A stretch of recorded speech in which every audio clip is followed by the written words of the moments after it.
আমাদের খুব ইচ্ছে করে যে সমুদ্রের ধারে কোনো একটা হোটেলে থাকার, কিন্তু মানে সকলের তো সঙ্গতি সমান হয় না। কিন্তু আমি আপনাদের এমন একটা হোটেল আজকে দেখাবো এখানে, যেখানে আপনি ভিউটা কীরকম পাবেন সেটা তো আপনি বুঝতেই পারছেন আমার পিছনে ব্যাকগ্রাউন্ডটা দেখে। তো এই টাইপের ভিউ আপনি পাবেন মাত্র 900 টাকায়, সেটাও 4 বেডরুমে। সেখানে আপনারা 4 জন থাকতে পারবেন, ডাবল বেডরুম কিন্তু বলছি না। 4 বেডরুমের ভাড়া মাত্র 900 টাকা, যেখানে ব্যালকনিতে দাঁড়িয়ে আপনি এইরকম একটা ভিউ পাবেন। সেই হোটেল কীরকম দেখতে হয় জাস্ট আমার উল্টো দিকে আছে, আমি আপনাদের দেখাচ্ছি যেখানে আমি আছি। চলে এসেছি ব্যালকনিতে। খুবই মনোরম একটি সানসেট হচ্ছে। আর এই হোটেলে থাকলে আপনাদের আলাদা করে সানসেট পয়েন্টে যাওয়ার প্রয়োজন পড়বে না। হোটেলের ব্যালকনিতে একটা চেয়ার নিয়ে বসে পড়লেই এইরকম একটা দৃশ্য আপনারা চাক্ষুষ করতে পারবেন। আর ব্যালকনি থেকেই চারদিকের খুব সুন্দর একটা প্যানোরামিক ভিউ পাওয়া যায়। সানসেট হয়ে যাওয়ার পর আরেকটু ওয়েট করবেন, তাহলেই দেখতে পাবেন প্রকৃতির আসল খেলা। আকাশের রংটা দেখছেন? মনে হচ্ছে কেউ রং তুলি দিয়ে ছবি এঁকেছে। এই দৃশ্য ভোলা যায় না, মনের মণিকোঠায় থেকে যায় চিরকাল। Good morning from Dwarka. আজ দুপুরে আমেদাবাদ থেকে আমরা দ্বারকা এসে পৌঁছেছি। স্টেশন থেকে একটা অটোতে 200 টাকা ভাড়া দিয়ে চলে এসেছিলাম হোটেলে। হোটেলটি একেবারে সমুদ্রের সামনেই অবস্থিত। আমরা ছিলাম ফ্রন্ট ফেসিং সি ভিউ রুমে, মাত্র 900 টাকা দিয়ে। এই ভিডিওতে সব ডিটেলসই দেবো আপনাদের, কোথায় লোকেশন, কীভাবে বুকিং করবেন ইত্যাদি। ভিডিওটি হেল্পফুল মনে হলে প্লিজ একটা লাইক করে দেবেন। আর চ্যানেলে নতুন হলে অথবা চ্যানেলটি এখনও সাবস্ক্রাইব না করে থাকলে অবশ্যই একটু সাবস্ক্রাইব করে নেবেন। এই লাইক বা সাবস্ক্রাইব করতে আপনাদের কোনো রকম টাকা পয়সা কিন্তু লাগবে না। চলুন তাহলে শুরু করা যাক। আচ্ছা, আমরা যারা মধ্যবিত্ত বাঙালি, আমাদের খুব ইচ্ছে করে যে সমুদ্রের ধারে কোনো একটা হোটেলে থাকার, কিন্তু মানে সকলের তো সঙ্গতি সমান হয় না। এবার সমুদ্রের ধারে আমি আপনারা দেখতেই পাচ্ছেন আমার পিছনে এখন সমুদ্র। তো এই রকম জায়গায় ধরুন আপনি এইরকম ভিউ আপনি আপনার ব্যালকনি থেকে পাচ্ছেন, তো সেটা মোটামুটি আমার মনে হয় না 4-5 হাজারের নিচে।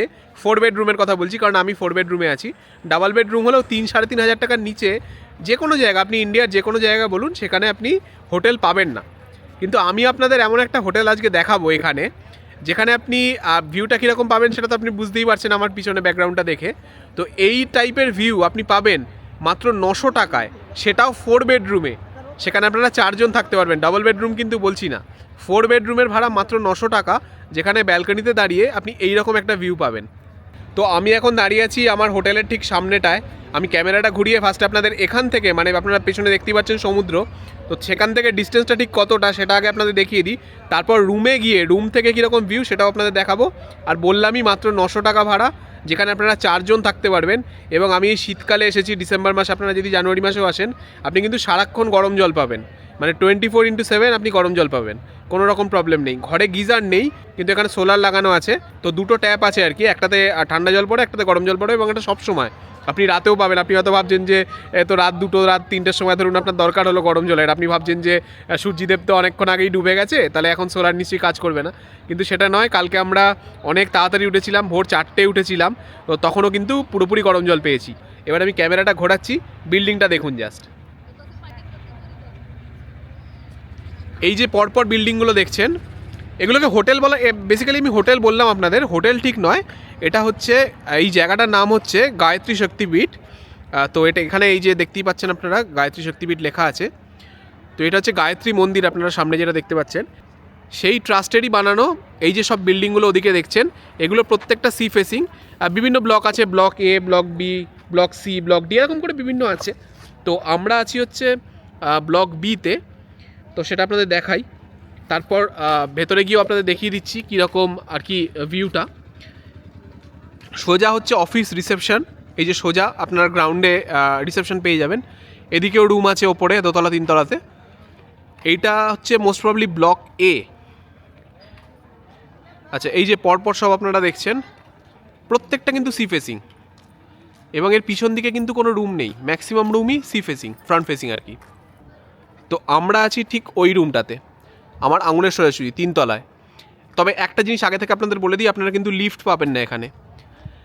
তো যদি আপনাদের সাথে বয়স্ক মানুষজন থাকে তাহলে কিন্তু চেষ্টা করবেন ওদেরকে আগে থেকে একটু বলার, যাতে ফার্স্ট ফ্লোর দেয়, কারণ গ্রাউন্ড ফ্লোরে ওদের রুম আছে, কিন্তু গ্রাউন্ড ফ্লোর থেকে ভিউটা অত ভালো হয় না। আমিও চেষ্টা করেছিলাম ফার্স্ট ফ্লোর নেওয়ার, যেহেতু আমি আপনাদের বললামই বাবা মার সাথে এসেছি, কিন্তু কিছু করার ছিল না, ফার্স্ট ফ্লোর অ্যাভেলেবেল ছিল না, তাই আমাদের বাধ্য হয়ে সেকেন্ড ফ্লোর নিতে হয়েছে।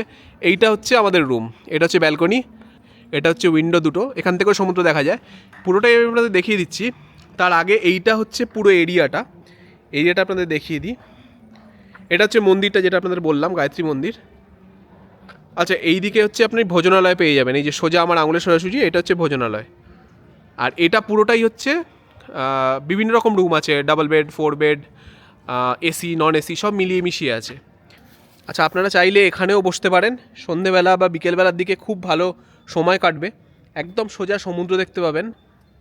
আচ্ছা, সামনেই আপনারা লাইট হাউস দেখতেই পাচ্ছেন, আর তার ঠিক পাশে এই যে আমার আঙুলের সোজাসুজি, এইটা হচ্ছে সানসেট পয়েন্ট। কিন্তু আমাদের সানসেট পয়েন্টে যাওয়ার কোনো দরকার নেই, কারণ ওই যে ব্যালকনিগুলো দেখছেন এই বিল্ডিংয়ের, এখান থেকেই মানে আপনি রুমে বসে বেসিক্যালি, বা বলতে পারেন ব্যালকনিতে বসে আপনি খুব ভালো সানসেট দেখতে পাবেন। তার জন্য আপনাকে ওই কোথাও যেতে হবে না। দেখুন, এখন সূর্য অস্তমিত, এখন 6:10 বাজে। তো এখানে মোটামুটি ওই 6:10-15 নাগাদ ডিসেম্বরে আপনার সানসেট হয়। তো সেটাও আমি আপনাদের দেখাবো কীরকম লাগে। তার আগে পুরো এরিয়াটা আপনাদের একবার দেখিয়ে দিই। খুবই শান্তিপূর্ণ, দেখুন কোনো কোলাহল নেই, কোনো কিচ্ছু নেই। যারা একটুখানি শান্তিতে আর কি থাকতে চান, কোলাহল ছাড়া, তাদের কিন্তু এই জায়গাটা খুব ভালো লাগবে। ভোজনালয়টা আপনাদের একটু দেখিয়ে দিই। বেশ সাজানো গোছানো, অনেকে একসাথে বসে খাওয়া দাওয়া করতে পারবেন এখানে। আমরা দ্বারকাতে যতদিন ছিলাম ম্যাক্সিমাম টাইমে এখানেই খেতাম। সকালে সাউথ ইন্ডিয়ান ব্রেকফাস্ট নেওয়া হতো, ইডলি, ধোসা ইত্যাদি। আর লাঞ্চ বা ডিনারে রুটি, ভাত, বিভিন্ন রকম তরকারি ইত্যাদি নেওয়া হতো। আমাদের খাবার দাবারের টেস্ট যথেষ্ট ভালো লেগেছিল, আর দামও রিজনেবল বলেই মনে হয়েছিল। আপনাদের সুবিধার্থে আমি মেনুটা দিয়ে দিচ্ছি, আপনারা পজ করে দেখে নিতে পারেন। আচ্ছা, আমি ওইখান থেকে ফার্স্টে ভিডিও করছিলাম, মানে ওইখানটায় বসে আর কি, ব্যাকগ্রাউন্ডে সমুদ্র আপনারা দেখতেই পাচ্ছেন। তো এখানে দেখুন অ্যাম্পেল স্পেস আছে গাড়ি রাখার, প্রচুর গাড়ি এখানে রাখার স্পেস আছে। আর এইটা হচ্ছে আপনার রিসেপশন, আপনি ম্যানেজারকে এখানেই পেয়ে যাবেন। আচ্ছা, আমরা ছিলাম 7B রুমে, এটা 3 তলার একটি রুম। আপনারা দেখুন, আমি ততক্ষণে এই গায়ত্রী শক্তিপীঠের ব্যাপারে সব ইনফরমেশনগুলো আপনাদের দিয়ে দিই। এই গায়ত্রী শক্তিপীঠ আপনারা দুভাবে বুক করতে পারেন, অনলাইন এবং অফলাইন। অনলাইনে বুকিং করতে গেলে আপনারা yatradham.org এই ওয়েবসাইট থেকে বুকিং করবেন, না হলে যাত্রাধাম অ্যাপ থেকেও বুকিং করতে পারেন। আর অফলাইনে করতে গেলে কিন্তু আপনাকে এখানে এসে করতে হবে। অফলাইনে বুকিংয়ের সুবিধে অসুবিধে দুটোই আছে। সুবিধে হচ্ছে আপনি 900 টাকায় রুম পাবেন।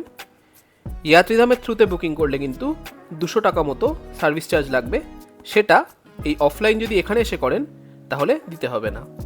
আর অসুবিধে হচ্ছে যদি আগে থেকে ওই ডেটের সব রুম বুক হয়ে গিয়ে থাকে, তাহলে তো আপনি আর গিয়ে স্পট বুকিং করতে পারবেন না, সেক্ষেত্রে আপনার এখানে আর থাকা হবে না। আর yatradham.org এই ওয়েবসাইটের লিঙ্কটা আমি ডেসক্রিপশন বক্সে দিয়ে রাখবো, আর এখানকার গুগল ম্যাপের লিঙ্কটাও ডেসক্রিপশন বক্সে দেওয়া থাকবে, যাতে হোটেলটি লোকেট করতে আপনাদের সুবিধা হয়। আচ্ছা, মোটামুটি সব ইনফরমেশনই তো দিলাম। এবার চলুন ব্যালকনি থেকে টাইম ল্যাপসের মাধ্যমে সানসেটটা আপনাদের দেখিয়ে দিই।